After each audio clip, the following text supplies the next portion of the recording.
আসসালামু আলাইকুম। ওয়ালাইকুম সালাম। ভালো আছেন? আলহামদুলিল্লাহ ভালো। আপনার নামটা বলেন। স্বপন। এটা কিসের মেলা চলছে?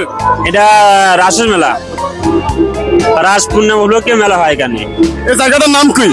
আছে গাংনিয়া, সাতক্ষীরা জেলা। সাতক্ষীরা জেলা, সাতক্ষীরা থানা, থানা হলো সাতক্ষীরা। একটু আগে দেখতেছিলাম এখানে মোটরসাইকেল নিয়ে সমস্যা হচ্ছিল, মানে অনেক ভাই ব্রাদার দেখলাম ভিতরে গাড়ি নিয়ে যেতে চাচ্ছিল। এখন আপনার মন্তব্যটা কি একটু বলবেন? সেটা হচ্ছে কি, এ তো গ্রামের মেলা হয় আর এসব গাড়িগুলো আসে পাশাপাশি সবাই আমরা। এখন যখন আছে ভিড় কম থাকে সেই ক্ষেত্রে এগুলো আসে, আর যখন আবার ভিড় কমে তখন আবার চলে যায় আবার সঙ্গে সঙ্গে।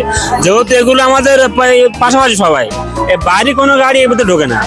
আপনি কি কমিটির লোক? তা বলতে পারেন, কমিটির লোক। তো আপনারা দেখতে পাচ্ছেন যে এখানে অনেক গাড়িগুলো ভিতরে নিয়ে যাচ্ছিল, কিন্তু আসলে ভেতরে সবাই মানুষজন, অনেক দোকানপাট। আমাদের মোটরসাইকেল গুলো যদি ভিতরে না নিয়ে, আপনাদের কি মোটরসাইকেল রাখার কোনো জায়গা আছে? হ্যাঁ আছে। কোন সাইডে সেটা? এটা ওই সাইডে আছে একটা জায়গা। তো যখন দেখা যাচ্ছে মানুষের চাপ কম থাকে সেই সময় এগুলো এখানে পার্কিং করে, আর যখন চাপ হয় তখন আবার সাইডে চলে যায় এরা। এক কথা যাই হোক, কোনো সমস্যা নেই, তাই তো? কোনো সমস্যা নেই। এখানে নিরাপত্তা আছে তো সব দিক দিয়ে? তা ইনশাল্লাহ সব দিন নিরাপত্তা আছে, কোনো চাপ নেই আমার। ঠিক আছে, ভালো থাকেন। আচ্ছা। ঠিক আছে তাহলে।